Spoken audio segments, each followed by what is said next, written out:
ESG, it seems appropriate that we should be covering eggs, sausages and granola at this time of the morning, but it is something else, and I can go on to describe that for you.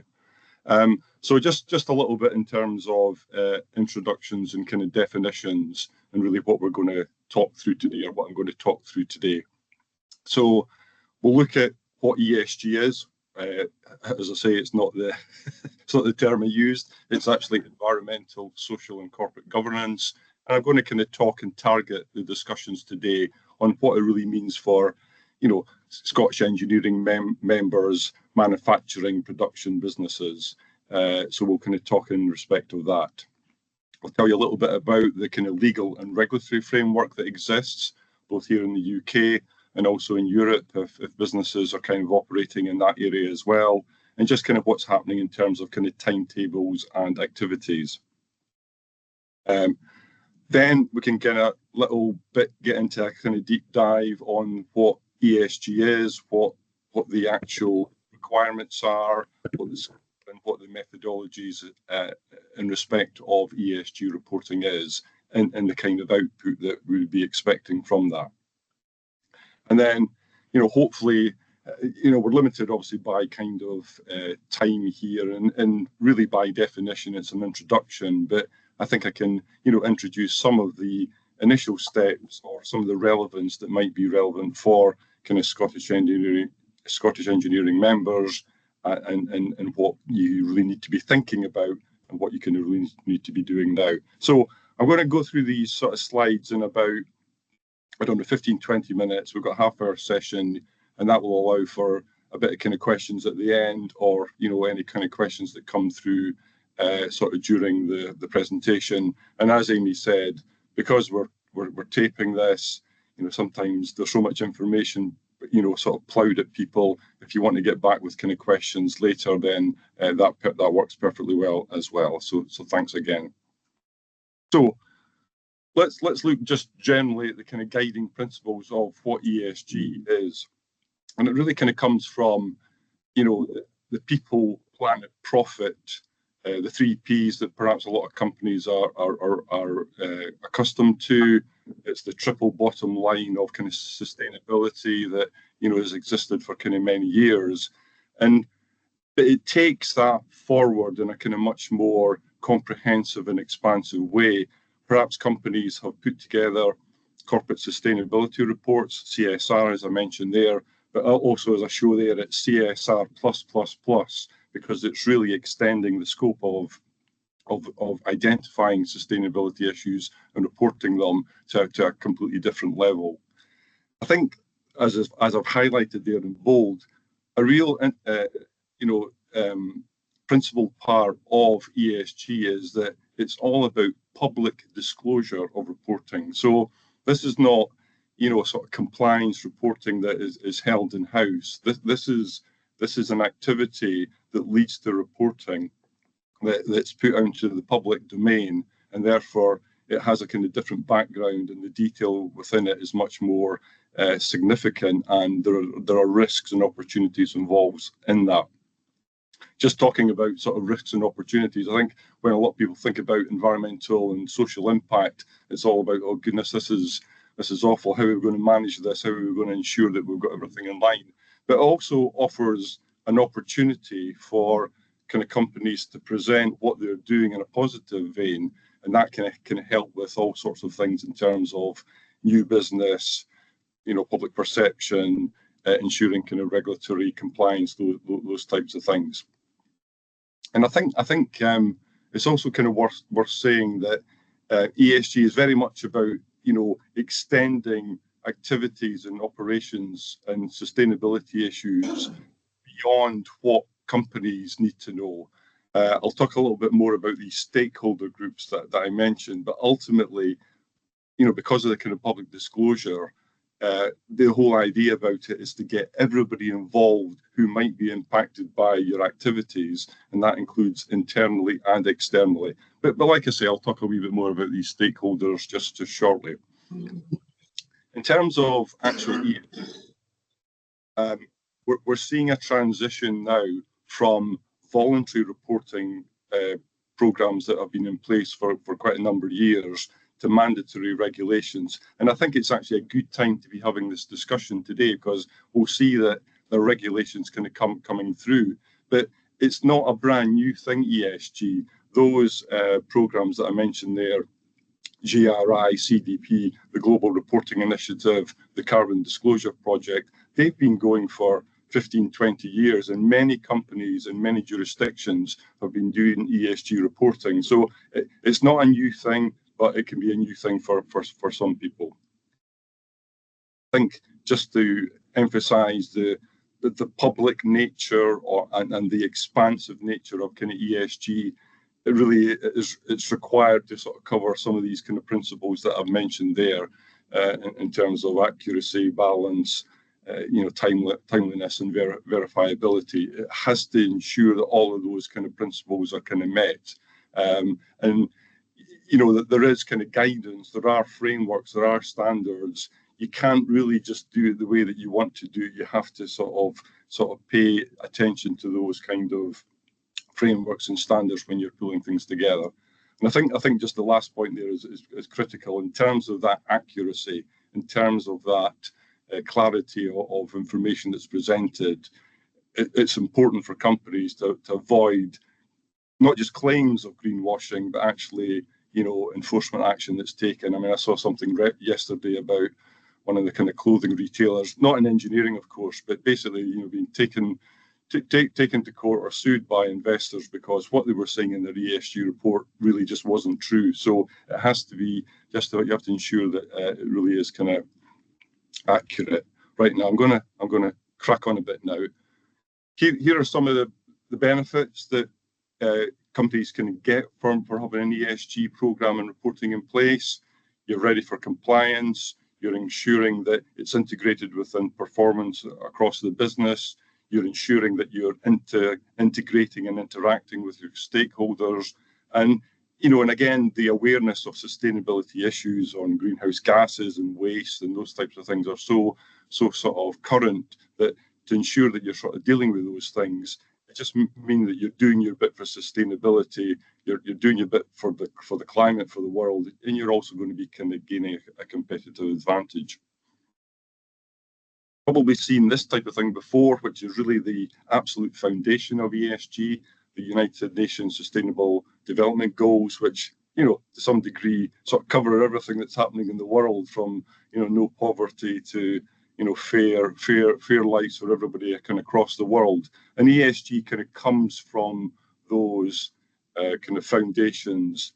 There are all countries, including the UK, of course, are signatories to the UN. We subscribe to this principle, and you will see in lots of ESG reports reference to the UN SDGs. I've provided the link there. I'm sure sort of many people are familiar with those, but I just wanted to mention them. I talked very briefly, maybe you can't kind of see this slide, but again, obviously we'll be sharing the kind of slides afterwards. You can have a kind of deep dive into this. This was really just to put there to show this is not a new thing. This slide shows all the way back to 1997, some of these initial voluntary ESG programs being in place all the way through to the current date that we are today. So it's something that's relevant, it's something that's important, and it's something that everyone really kind of needs to get a handle on. Now, just when we talk about ESG, the kind of three sort of platforms, environmental, social, and governance, that there are various kind of frameworks and standards and industry sector topics that are particular under these headings. But just to give an initial introduction, what's the environmental aspect of ESG? It's to ensure that you reduce your negative impact and increase the positive impact of your business on the environment. And here are some of the typical kind of topics that come up under those headings. And again, I'm sure working in sort of manufacturing, you'll be well used to kind of having to deal with those issues in terms of compliance, management, and kind of getting staff on board to ensure that those issues are being covered. In the social, and again, this is where a lot of folks are involved in environmental EHS kind of management, where the attention to those environmental matters that I just sort of put on the slide there are well known to them. The ESG idea takes things in a much more expansive, wide perspective. So you're really building in a whole bunch of other issues that perhaps wouldn't normally be kind of tackled under a kind of compliance kind of management, or they could be covered by different elements within an organization. I always sort of talk to clients and say ESG is sometimes about joining the different pieces of a jigsaw that might be in place within an organization and incorporating that in a kind of single sort of phase of activity and preparing the relevant reports.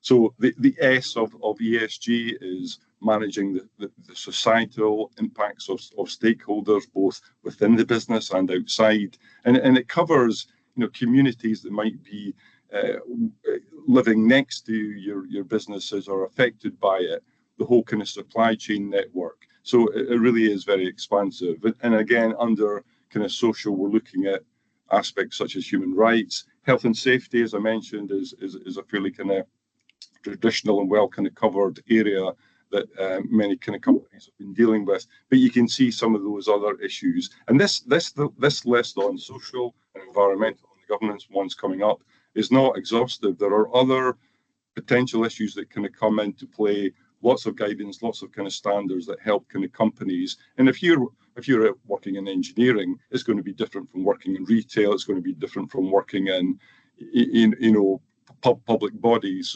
So the issues kind of differ, but these tend to be the kind of starting points for looking at what we need to cover, what we need to look at. And again, under kind of governance, we've got things like board diversity, anti-corruption, sort of compensation schemes, those types of things. And an ultimate aspect of kind of governance is ensuring that there's kind of transparency and kind of buy-in by sort of upper echelons of a company to ensure that these types of things are kind of being taken forward. So, you'll see ESG reports where you really need to disclose how the company is structured, how things are done, how decisions are made, what policies are in place, and how they're actually kind of taken forward. I mentioned before about kind of stakeholders, and I think this is an absolutely key point here, which is, work is done, reports are prepared, activities undertaken in organizations because you have to, because it's a compliance requirement, or it's the right thing to do, or it's, because it's really kind of good for your business. And the stakeholders sort of broaden that within ESG. And I've kind of mentioned there, here are some of the folks that will drive the need for you to take ESG forward and start kind of preparing reports and getting these things in order. Regulatory requirements will be coming through. I've just talked to that very briefly at the moment. But lots of companies are doing ESG at the moment because their clients and customers are asking. They're being asked by somebody else. They ask you, kind of, what have you got in place? And you'll see that in lots of tenders and contracts that, can you give us a statement on ESG? The understanding and the interest of employees is absolutely key. As people say, well, I want to work for somebody who's, has got these things in place. And you'll see a lot of kind of interest and activity coming there. I mentioned this thing before about the investors with the retail company. Again, if they're investing money, they want to ensure that that business is good, a sustainable business, and have enduring kind of opportunities for the future. So investors will require ESG practices to be in place for kind of future funding.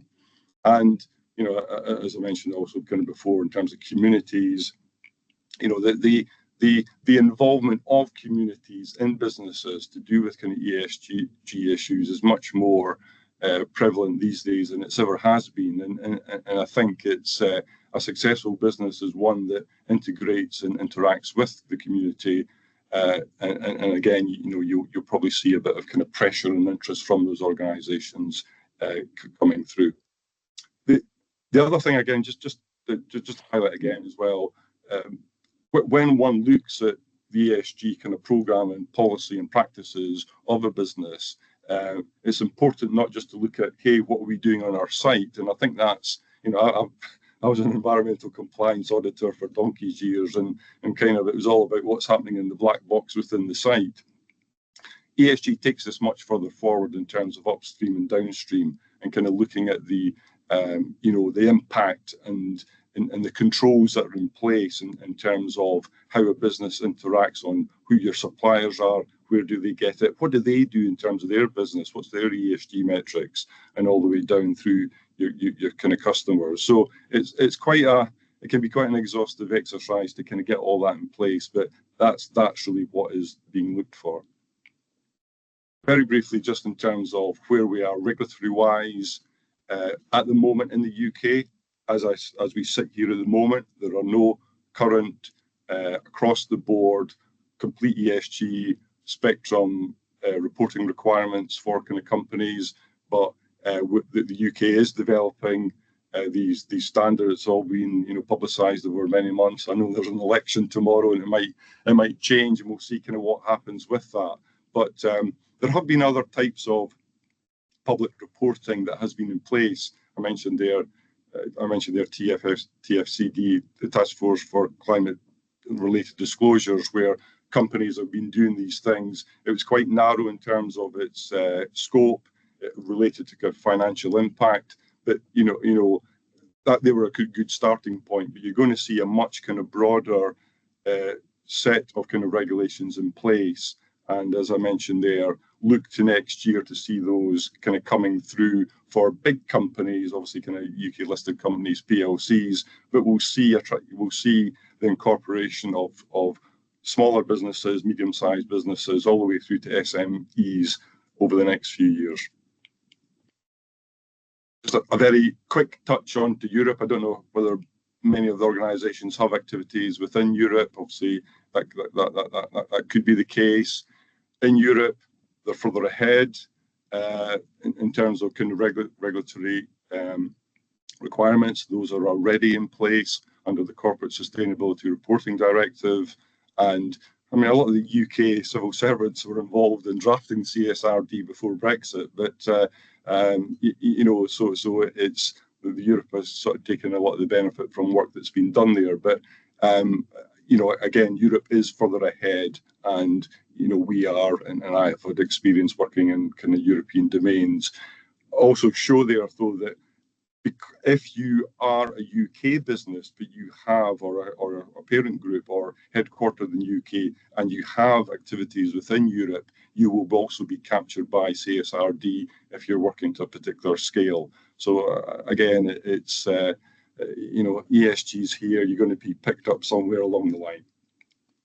I just mentioned there very briefly at the bottom, the EU includes this double materiality approach that you don't really see within the UK standards, which is rather than looking at a business and its impact on the environment and the social and how it manages its governance, double materiality also looks at how sustainability factors affect the business itself, how they affect the financial resilience of, extreme climate, flooding, difficulty in getting staffing, that type of thing. So that's incorporated into the European perspective. We might see that coming through in the UK as well, and it's really a sort of complete circle where, hey, this is how we impact on ESG. How does this affect our overall business? And it's a complete circle. So I think that's the thing to watch out for in the times ahead.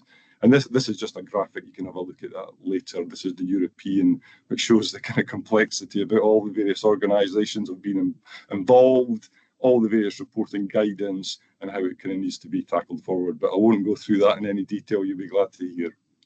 Okay, let's just sort of conclude with some of the first practical steps for you guys and what you can do to try and take it on board. And again, these are some of the steps that we're doing, and I've been involved with kind of clients over the last few years. Start thinking about just scoping ESG, understanding a little bit more about the frameworks that apply in your jurisdiction, in your area. Consider the need, do you want to be ahead of the game before regulation? How important is it? What are your customers and kind of clients saying to you? Move it forward by setting up some form of kind of steering group to take it forward that has got a breadth of knowledge and is informed about the issues that can kind of take it forward. And again, those skills will be in place within organisations. But setting up a steering group sort of really sort of provides sort of identity to that sort of initiative and kind of takes it forward. We must have board approval, senior management involvement, and support to that. And that's important within these initial stages. And again, sort of identifying stakeholders both externally and internally. That it's an initial, hey, where are we going with ESG? What do we want to do? What's important to us? What we're going to do in the next step? And the next step is really just trying to find out what are those ESG matters that are important for us as a business. I mean, it sounds a bit fancy, materiality assessment. It's a term really from accounting, but what it really means is I'm a business. Take E as example. What are the environmental issues that are particularly important to us?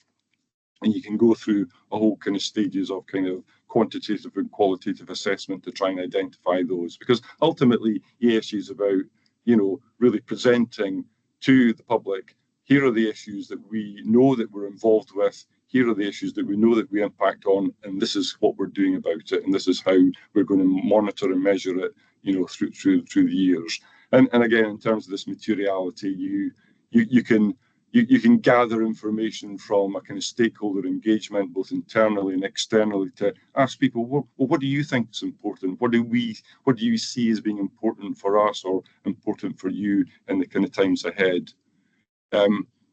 You might have seen this in some of the reports that are kind of prepared. This is a materiality matrix. It kind of shows, in essence, on the x-axis is what's important to the company, on the y-axis, what's important to stakeholders in the external environment. And you can go through a kind of quantitative analysis and really weight and rank those issues. And this particular graphic shows that this company went through that, identified these issues. And if you look at that northeast top right-hand corner, those numbers are the most significant material topics, and those are the ones that the company would probably focus on. And what they've done here quite nicely is color-coded them. So one is social and green is environmental, and black is governance. Here's another example. Again, you'll kind of see from this, the green and the red color, the ones up in the kind of northeast corner are the ones that, climate change, energy efficiency for this particular client. Those are the ones that we'd kind of take on. And that this has been produced by some form of assessment to sort of take it forward and identify what's key. Right, I'm very conscious of the time, so we're just going to move forward in terms of, here are kind of some of the final steps that you could do. You do the materiality, you start working on what the framework is. You can start pulling together a policy, an ESG policy before the reporting, where you include the short list of topics, those in the northeast corner, to try and sort of pull these forward. Where are you going to get the data to support the management of those actions? That would be the next step to do. And then, ultimately you sort of get into the kind of reporting, and that's an exhaustive and quite an extensive program of work to do to kind of get to reporting. I mean, you see some reports on the web, they're hundreds of pages long, and all the data supporting. We'll get there in due course in terms of what will be required from regulations. But I think there's an opportunity now, perhaps before kind of strict regulations are in place in the UK, to sort of pull together an ESG report that's more kind of relevant for you. So it's been a bit of a kind of whistle-stop tour of ESG. It's difficult to sort of include the whole kind of program of it. I'm pleased that everyone was able to kind of join it. You can kind of look through the slides and the blurb that have been